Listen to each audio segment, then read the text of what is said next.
Onorevole Di Mauro, il gruppo di Porto Empedocle aderisce al suo partito, al Movimento per l'Autonomia, un gruppo che vuole dire anche la sua in merito alla politica marinara. Sì, inizia oggi un percorso della costituzione di questo gruppo consiliare, fatto da 3 consiglieri comunali, le signore Di Emanuele, Pullara e il dottore Todaro, con cui mettiamo una bandierina nel comune di Porto Empedocle, perché siamo, inutile dirlo, ma credo che sia opportuno rappresentare che c'è una situazione nel comune di Porto Empedocle disastrosa, una condizione di natura finanziaria per nulla chiara, nonostante il dissesto che è stato operato non appena l'amministrazione comunale si è insediata, una situazione disastrosa in ordine alla gestione del territorio. Mi riferisco ovviamente alla raccolta dei rifiuti, mi riferisco anche al tema dell'acqua, tutta una serie di promesse fatte dal sistema Movimento 5 Stelle, fatto di belle parole, di grandi annunci, di grandi impegni assunti durante la campagna elettorale. Ricorderete certamente la venuta di Battista, ma nei fatti c'è un'amministrazione incapace, inerte, inconsistente e inadeguata rispetto a quello che deve essere un processo politico, che era quello di rimettere in sesto l'amministrazione, di rimettere in sesto le casse, di rilanciare l'amministrazione comunale e far sì che potesse Porto Empedocle essere veramente il collegamento della fascia costiera della città di Agrigento, quindi un tutt'uno con Agrigento, per immaginare un progetto di sviluppo che deve essere non solo di natura commerciale ma anche turistico, anche di valorizzazione di questo. Ricorderemo certamente tutti quanti cosa rappresenta in questo momento questo territorio, una spiaggia importante, una spiaggia abbastanza ampia, una zona per fortuna ancora sul piano ambientale incontaminata e che non ha nessun processo da parte dell'amministrazione di valorizzazione. Questo certamente ci preoccupa,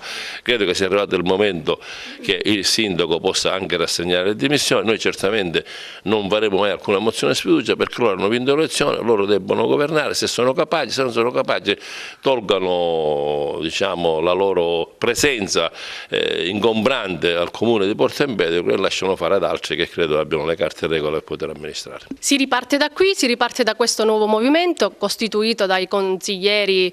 Todaro e la dottoressa Pullara, che si trova fuori per ragioni di lavoro. Si riparte, ci rimbocchiamo le maniche per lavorare per la nostra città, per Porto Empedocle, per la mia gente. Collegando il discorso di Roberto e quello dei consiglieri,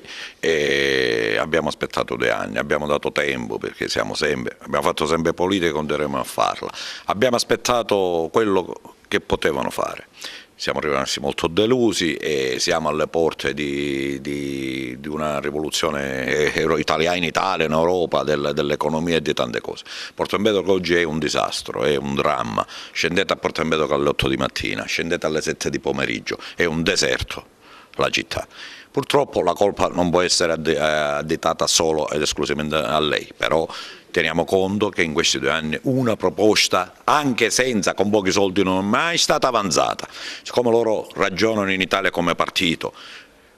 e portiamo il discorso sul piano della politica, questo gruppo sarà il motore da questo momento in poi della vigilanza delle azioni della sindaca.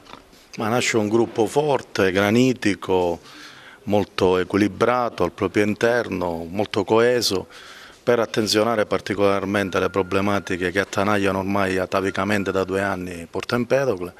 dove non riscontriamo nessuna forza di inerzia da parte dell'amministrazione comunale e pertanto si ritiene opportuno da oggi ripartire con un'opposizione forte che possibilmente possa anche fare delle proposte e che siamo sicuri che questi consiglieri comunali sappiano fortemente rappresentare le istanze degli empedoclini. I problemi di Porto Empedocle li conosciamo un po' tutti e soprattutto noi che siamo, come dire, operatori della politica, quindi viviamo giornalmente ciò che la città, ci offre. Il problema rifiuti, il problema anche degli stipendi adesso dei dipendenti comunali, che ricordo sono 2 mensilità indietro e probabilmente non vedranno neanche lo stipendio di gennaio. Quindi questi sono dei problemi che l'amministrazione ad oggi si porta dietro da 2 anni a questa parte, da 2 anni e mezzo a questa parte, non riesce a risolverli, quindi credo che questo gruppo debba vigilare su quello che l'amministrazione fa e noi saremo lì pronti a dire tutte le cose che non vanno e siamo pronti eventualmente anche a delle azioni di forza.